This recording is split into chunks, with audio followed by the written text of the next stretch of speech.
Hi friends, இன்றைக்கி மத்தியானம் lunch என்னென்னு தான் இந்த மினி விலாகில் பார்க்க போகிறோம். இங்கே ஒரு காரசாரமான நண்டு பெப்பர் மசாலா என்னுடைய ஸ்டைலில் எப்படி செய்யலாம் வாங்க பார்க்கலாம். காலையிலேயே நாங்கள் எப்பயும் எடுக்கிற கடையில் நண்டும் ஃப்ரெஷ்ஷாக இருந்துச்சுன்னு சொல்லிட்டு இந்த மத்தி மீனும் எடுத்துகிட்டு வந்துட்டாங்க.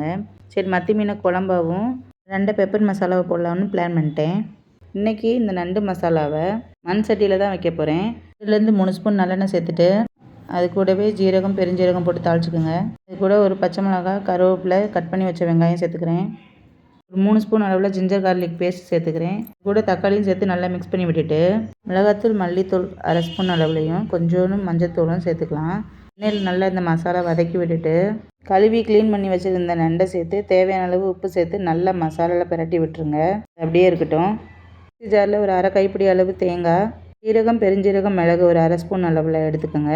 10லேருந்து 15 சின்ன வெங்காயம் சேர்த்து நல்லா குறகுறப்பாக அரைச்சி எடுத்துக்கலாம். இப்போ அரைச்சதை சேர்த்துட்டு மிக்ஸி ஜாரில் கொஞ்சமாக தண்ணி சேர்த்து அந்த தண்ணியை ஆட் பண்ணால் போதும். ஏன்னா நண்டு வேகும்போதே நண்டுலேருந்து தண்ணி விடும். கொஞ்சோண்டு கருவேப்பிலையை சேர்த்துட்டு மூடி வச்சுருங்க. மிக்ஸ் பண்ணி விட்டுட்டு ஒரு 10லேருந்து 15 நிமிஷம் மூடி வச்சு லோ ஃப்ளேம்லேயே வேகட்டும். ஈஸியாக கொஞ்சம் பெப்பர் தூளை, மல்லி இலையும் தூவி இறக்குனீங்கன்னா காரசாரமான நண்டு வறுவல் என்னுடைய ஸ்டைலில் ரெடி. நீங்களும் ட்ரை பண்ணி பாருங்கள். பாய்.